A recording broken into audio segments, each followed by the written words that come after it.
this is the third game that we're looking at from Griggling Games, and it's called Destination Neptune. That's right, Destination Neptune. Destination Neptune is the optimistic envisioning of the next 100 years of human space exploration.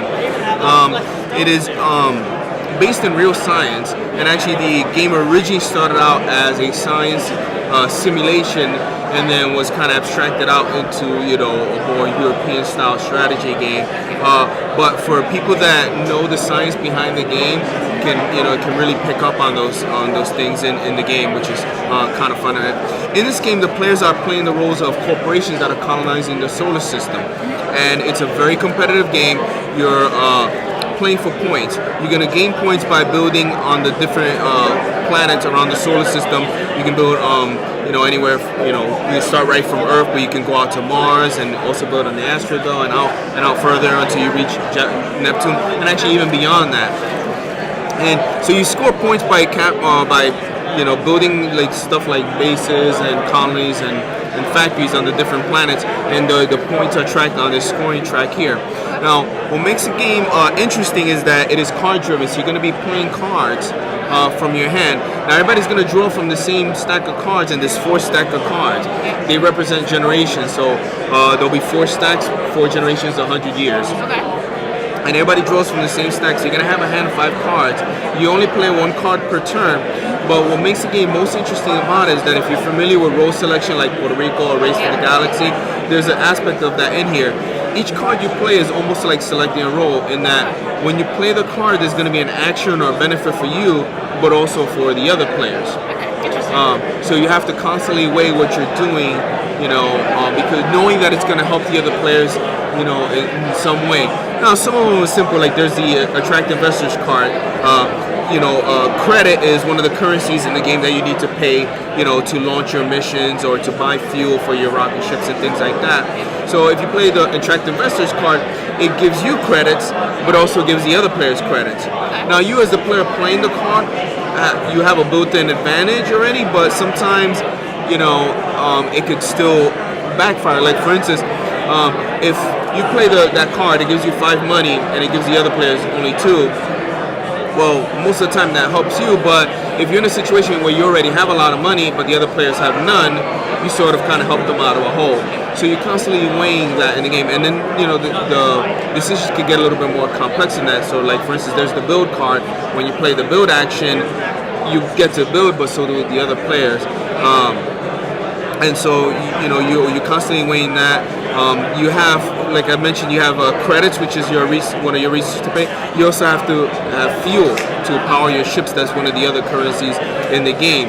You also have to research different technologies to explore around the solar system. If you look on the board, there's these spots on the board which show how much fuel it costs to travel between the planets. And as you get further out, it gets more and more expensive. But some technologies will give you, like you can upgrade your engines on your ships to, be able to travel further and faster and not spend enough as much fuel. Some of the planets, like for instance, Jupiter has a lot of radiation around it, so you need radiation shields to be able to build there. So you have to research that technology. But like everything else, whenever you research something, like you create a new technology, you make it easier for the other players to now get that technology. So there's just always a sort of risk reward in every action you take, and I think that's the most interesting part of this game, which and a lot of people don't get it right away. There's a lot of nuances to the game, and it takes a couple plays before you get and see how everything clicks together, because there's so many different strategies you can employ in this game. There's also a fame track down at the bottom of the game. Most things that you do in the game will earn you fame. You get famous as you land on new planets or research new technology. That brings you fame, and you can save that fame up and hopefully score victory points for it, or you can cash in on your fame, sell your fame points, and get money for it. So there's different strategies. Just that alone, there's strategies you can do. Do you hold your fame and go for points, or do you just cash it in and spend the money to further your research or your missions and things like that around the solar system? So there's almost no luck in the game. The only randomness in the game is the cards that you draw. But there's no randomness to the actions. When you take the action, you simply pay what you need to pay, or take the action.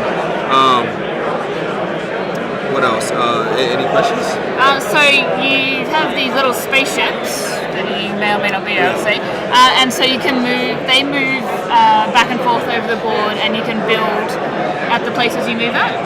Yes. Well, moving the ship is sort of a cost of building. So, for instance, if you want to build a base on Mars, you need the ship. Now, the game refers to them as construction teams. Okay. So you have to send the construction team out. To Mars in order to build there. So you have to pay a fuel cost to do that. Plus there's a cheat sheet that shows you what it costs for each kind of building that you want to build. There's a different cost. So for instance, a base costs you 1 credit, plus you have to move your construction team, which moving a construction team costs fuel.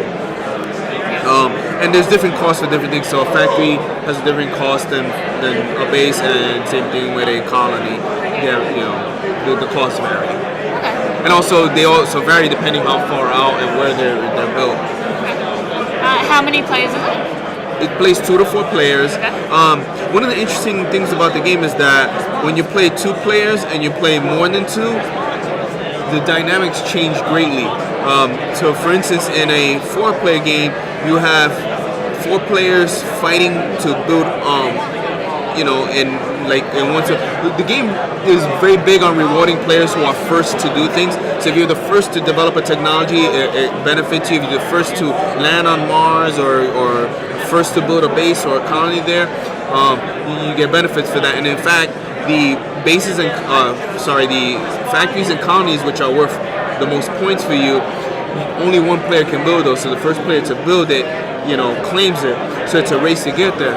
So when you have 4 players, that race to get there gets very fierce because you have 4 different people racing to get it.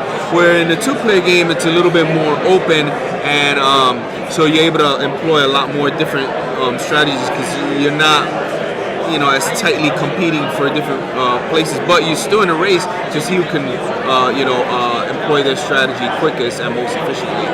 Okay, excellent. And how long does it take to play? Well, the box says 90 minutes to 2 hours, but really it's only going to be 2 hours your first time playing as you're learning the cards. There's only 7 basic cards in the game, and once you get used to them, play goes fast.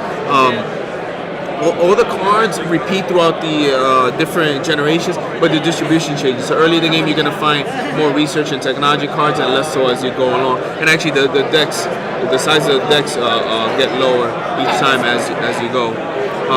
So 2 to 4 players, and most games generally hit the 90-minute mark. Okay. Would you say it's a light, medium, or heavy game? How experienced? I would say medium. It's not the game that if you're trying to introduce somebody to a European style strategy game, this is not the first one to introduce them to. But if you have players that are used to the big, heavier one, they can pretty much jump right into this with no problem. All right. Thanks very much. Thank you. That's Destination Neptune.